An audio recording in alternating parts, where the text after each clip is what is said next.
much more that I'm Jewish. That was my. I became a Jew actually probably at the end of the war. Well, during the war, of course, I was hiding being Jewish, but that was with the knowledge that I have to hide it for survival purposes. Grandpa, you know, I don't know anything about you in the time of the war. How did you get out? Get out where? To the U.S., how did you move from Poland out to... I think your mom has it on tape, that Yeah. part, don't you? Yeah, Because but you- Yeah, can I not- hear it though? Is that all right? Sure, No, that was actually, the other day, yeah, because Yeah. we could talk No. about, yeah. first of all, I Oh, just that's want to mention to you, my dad was pretty high in the civil service. He got out of the army, but the army wouldn't let him go because they wanted him to stay Polish army. He switched from Austro-Hungarian to Polish army, and they wouldn't let him go completely. They kept him in reserve, so he had to report for active duty within 48 hours if there was any emergency. And his position was high. I think he was either Grandpa, 5. it's hard for me to hear you when you're jiggling your keys. Oh, he had a ranking of 5 or 6 level, and that started with prime minister as one, so it was pretty high. And anyhow, so when the war started, I remember on the first day of war, my dad and I were walking and trying to buy a belt because he didn't like his old belt, the belt that I inherited later as a Boy Scout. And he went away to take over a section of a army hospital. And as the Germans were proceeding from the west, the Soviets were marching from the east. The hospital marched south, which at that time Slovakia was part of the Hungary. They went to Hungary, and he went to this special, it wasn't really prisoner of war because Poland and Hungary were friends, but Hungary was an ally of Germany. So anyhow, they were located there. We were left there, the Soviets came in, and the building where we lived was taken over by the Soviets, and they called it Palace of the Youth or something that was called, they had those, not komsomolцы, something else. And we were thrown out, and my mother never worked before the war, and we moved to an apartment that the widow who was a teacher not owned, but rented, so we rented it from her. And she was living someplace else, I don't know where. 2 years after that, the Nazis attacked, and my mother started to work. She worked as a bookkeeper. She took over in a pharmaceutical department because that was all government owned at that time. So, Did she make enough money to support you? I don't know. She had enough money. She This maybe was Maybe no. they Vuichu Ignash was died at the Probably beginning of somebody September. helped. I don't. Right. was this 37? Oh no, that was not 37. That was 39 to 41. In 41, the Soviet Union changed sides, and the Germans ignored the pact they made with the Soviet Union and attacked it. So in my town, and through my town, if you probably heard it, I learned about it, not recently, but when I was already living in Chicago.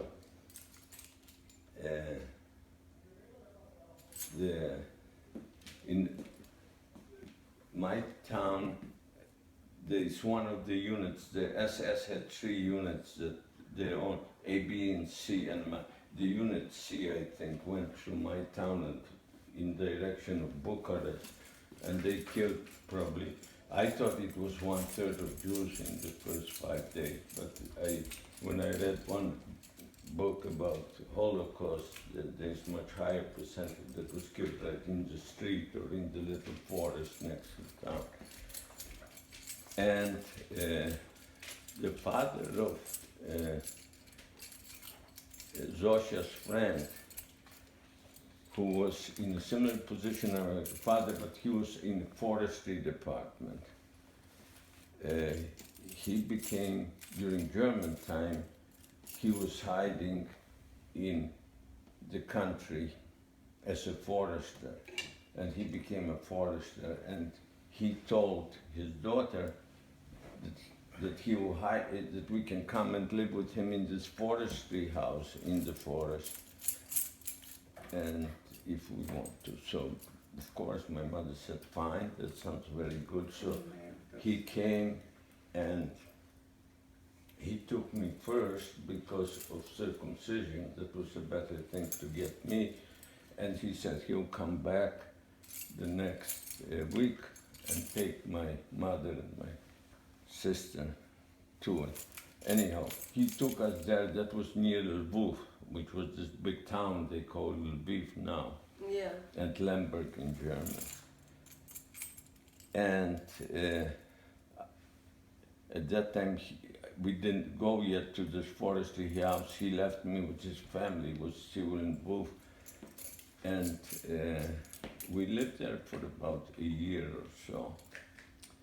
And the suspicion started to arise who we are and things of that sort. And my mother, at that time her brother was still alive, made some connection with people, and we found out that there is that some smugglers would take us over the border to Hungary. And we had an address, and we knew where my father was because there was some letters during Soviet time that we got from him. And there was also another woman whose husband was also a reserve police army officer. And she also wanted to join her husband. And they got the address of those smugglers and got the price quotation, how much it would cost per person. And we went by train. As a matter of fact, we went through Grandma's town. This is the only time I was in her town. And my mother was very resilient, and she knew how to deal with these situations. And we went to the town, stopped in Kolomea, which was like a county seat over there. And I'm familiar with that because in 1939 we went in vacation not far from there. And I remember this was very eerie feeling because, what do you have it? You have this closing, you cannot be in the street after a certain time. I forget how it's called. Curfew, yeah. And the law was very simple because if you broke certain rules, there was always one resolution and one sentence that didn't have to be administered by judge and jury, but just by a pistol. You just got shot, and that ended the violation. So we came to this little station, and we were sitting.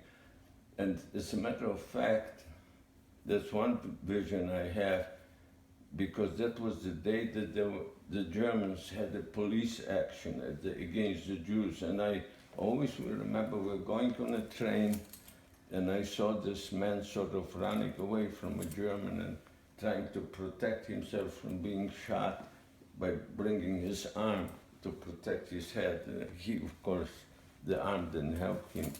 He died. Or, I don't know if he died, but he got shot. So we came to this town, and I remember we were sitting on the railroad station, and this town also had this action. And this German officer comes.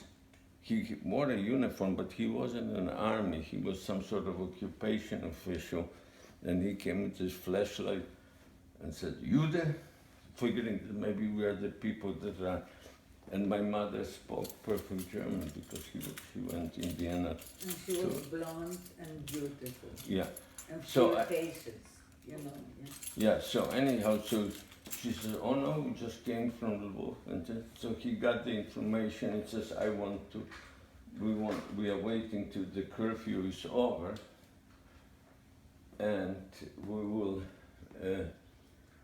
Then we want to go and see this man who, and how we had, the only document we had, as I remember, my mother typed it because I was in that room. Zosha didn't know that my mother typed that Anna Veit and her 2 children are going to visit their family on vacation, to visit their family in Vienna, and signed Forrester so and so, and she signed it, of course.